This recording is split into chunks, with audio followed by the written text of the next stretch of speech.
രാവിലത്തെ പതിവ് പൂജകളെല്ലാം കഴിഞ്ഞ് വെളി ഒന്ന് കുറച്ചിരുന്നു കേട്ടോ. അങ്ങനെ ഇവിടെ വെറുതെ ഇരിക്കുമ്പോഴാണ് മഠത്തിന്റെ സൈഡിൽ നിന്ന് എന്തോ ശബ്ദം കേൾക്കുന്നല്ലോ തോന്നി. എന്ത് സൗണ്ടാ കേൾക്കുന്നത് നോക്കാൻ വേണ്ടി നേരെ എണിച്ച് നോക്കാൻ പോയി കേട്ടോ. സംഭവം വേറെ ഒന്നുമല്ല, എന്റെ മഠത്തിലുള്ള വന ഇന്ന് നശിപ്പിക്കുക. ഒരുപാട് പേര് നേരിട്ടും അല്ലാതെയും കമന്റ് ചെയ്തൊക്കെ പറഞ്ഞു ഒന്ന് വൃത്തിയാക്കി ഇട്ടൂടെ, കാടൊക്കെ പിടിച്ച് കിടക്കുകയല്ലേന്ന്. അപ്പൊ ഇന്ന് അതിന് തീരുമാനമായിട്ടോ. രാവിലെ തന്നെ പപ്പൻ ചേട്ടൻ വൃത്തിയാക്കി ഇറങ്ങി കേട്ടോ. അപ്പൊ ചെയ്യണം കേട്ടോ നമ്മൾ അമ്പലത്തിലെ സെക്രട്ടറി. അതെല്ലാം കണ്ട് നേരെ അമ്പലത്തിൽ നിന്ന് പൂജ എല്ലാം കഴിഞ്ഞ് നേരെ മടത്തി എത്തി. അതുപോലെ കഴിഞ്ഞ വീട്ടിൽ ഞാൻ ഭദ്രാളിയെ വരച്ചപ്പോൾ ഒരുപാട് പേര് പറഞ്ഞു കൃഷ്ണനെ വരയ്ക്കാം. അപ്പൊ ഒരുപാട് പേര് കൃഷ്ണനെ വരയ്ക്കാണ് കമന്റ് ചെയ്തത്. വേറെ ഒന്നും നോക്കിയാൽ നേരെ അങ്ങ് വരയ്ക്കാൻ തുടങ്ങി കേട്ടോ. അതുപോലെ നാളെ അഷ്ടമി രോഹിണിയായിട്ട് നമ്മൾ കൃഷ്ണന്റെ ജന്മദിനമാണ് കേട്ടോ. അതുപോലെ എല്ലാ കൃഷ്ണ ഭക്തർക്കും എന്റെയും കണ്ണന്റെയും പേരിലുള്ള കൃഷ്ണജയന്തി ആശംസകൾ കേട്ടോ. കാര്യം പറഞ്ഞുകൊണ്ടിരിക്കുന്ന ഇടയിൽ തന്നെ ഞാൻ പടം വരച്ച് തുടങ്ങി. ഞാൻ വരയ്ക്കുന്നത് ഈ കൃഷ്ണനെ കേട്ടോ. അപ്പൊ എന്റേതായ മാറ്റങ്ങൾ വരുത്തിയാണ് ഞാൻ വരയ്ക്കുന്നത്. അങ്ങനെ ഔട്ട്ലൈൻ വരച്ച് കഴിഞ്ഞോ, ഇനി പെയിന്റ് അടിച്ചു തുടങ്ങാം. ആദ്യമേ നീല കളറിൽ തന്നെ ഭഗവാന്റെ മുഖത്ത് തന്നെ തുടങ്ങി കേട്ടോ. അങ്ങനെ ഫേസും ബോഡിയും എല്ലാം വരച്ച് തീർന്നു കേട്ടോ. അതിന് മുടിയുടെ ഔട്ട്ലൈനിൽ ഒരു നീല ഷെയ്ഡ് കൊടുത്തു കേട്ടോ. അതുപോലെ ഈ വീഡിയോ കാണുന്ന എത്ര പേർക്ക് ഭഗവാൻ കൃഷ്ണൻ ഇഷ്ടമാണെന്ന് കമന്റ് ചെയ്യും കേട്ടോ. അത് കഴിഞ്ഞ് ഭഗവാന്റെ വസ്ത്രത്തിൽ ഒരു മഞ്ഞയും ഗോൾഡും ചേർന്ന ഒരു കളർ കൊടുത്തു തുടങ്ങി കേട്ടോ. 3D എഫക്ട് വരെ ഒരു ഷെയ്ഡും കൊടുത്തു. അത് കഴിഞ്ഞ് ഭഗവാന്റെ ആഭരണങ്ങളെല്ലാം ഒരു കളർ കൊടുത്തു കേട്ടോ. അത് ഗോൾഡൻ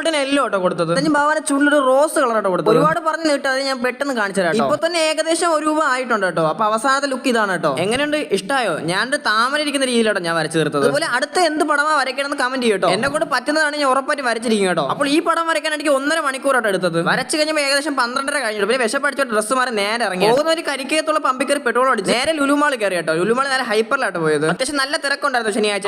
വെജിറ്റബിൾ ബിരിയാണി, റോസ് മിൽക്കും ഗ്രീൻ ആപ്പിൾ ഷേക്ക് കൊടുത്തു കേട്ടോ. നല്ല വിശപ്പായിട്ട് ഒരുപാട് കറങ്ങാതെ നേരെ ഇറങ്ങി കേട്ടോ. പോകുന്നവർക്ക് ഈ ചേട്ടന്റെ കടയിൽ കയറി കരിക്കും കുടിച്ചു കേട്ടോ. അങ്ങനെ കരിക്കെ കുറിച്ച് ക്ഷീണം മാറ്റി നേരെ മടത്തി എത്തി കേട്ടോ. വിശപ്പ് ഒരുപാടായോണ്ട് പെട്ടെന്ന് തന്നെ കഴിച്ചു തുടങ്ങി കേട്ടോ. പിറകിൽ നമ്മുടെ കൃഷ്ണൻകുട്ടി ഉണ്ട് കേട്ടോ. അത് കഴിഞ്ഞ് നേരെ റോസ് മിൽക്ക് കുടിച്ചു കേട്ടോ. എനിക്ക് അത്ര ഇഷ്ടപ്പെട്ടില്ല കേട്ടോ. അത് കഴിഞ്ഞ് ഗ്രീൻ ആപ്പിൾ മിൽക്ക് ഷേക്ക് കുടിച്ചു കേട്ടോ. അതെനിക്ക് ഒത്തിരി ഇഷ്ടമായിട്ടോ. അതുപോലെ നമ്മുടെ യൂട്യൂബ് ചാനൽ ഇപ്പൊ 14,000 സബ്സ്ക്രൈബേഴ്സ് കഴിഞ്ഞിട്ടോ. Love you all, thank you. Video എത്ര അടുത്ത വീഡിയോ കാണാം. ബൈ.